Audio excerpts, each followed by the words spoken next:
कल्पना करा, ब्रह्मा, विष्णू आणि महेश हे तिन्ही देव एका स्त्री समोर बाळ बनले. ही प्रसिद्ध लोककथा दत्तात्रेयांच्या जन्माची आहे. अत्री ऋषी आणि त्यांची पत्नी अनुसया दोघेही महान तपस्वी. अनुसयेचे पतिव्रत्य इतके प्रचंड की त्रिलोकात त्याची चर्चा.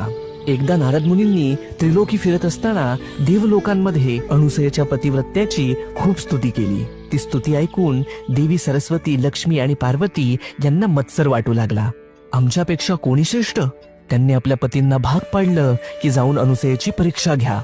ब्रह्मा, विष्णू आणि शिव साधू वेशात अत्री आश्रमात आले. साधूंनी अनुसयेला म्हटलं, आम्हाला भूक लागली आहे, पण एक अट, तुम्ही निर्वस्त्र होऊन आम्हाला अन्नदान करा. यांची अपेक्षा मान्य करावी तर आपल्या पातिव्रत्य धर्माला बाधक होईल, आणि जर ती अमान्य करावी तर भुकेले अतिथी घरातून निघून जातील. करावे तरी काय? तेव्हा तिने कमंडलूतील गंगोदक घेतले आणि त्या तिन्ही अतिथींवर सिंचन केले, आणि अद्भुत, त्या क्षणी त्रिमूर्ती लहान बाळ झाले. अनुसयेने त्यांना आईप्रमाणे कुशीत घेतलं, स्तनपान करवलं आणि पाण्यात झोपवलं. बराच काळ तीनही देव परत न आल्यामुळे तीनही देवी चिंतित झाल्या. झालेला सर्व प्रकार समजताच त्रिदेवी घाबरून धावत आल्या. अनुसयेने दयाळूपणाने सर्वांना मूळ रूप दिलं आणि त्यावर प्रसन्न होऊन त्रिमूर्तींनी वरदान दिलं, अनुसया, आम्ही तिघेही पुत्र म्हणून तुला प्राप्त होऊ.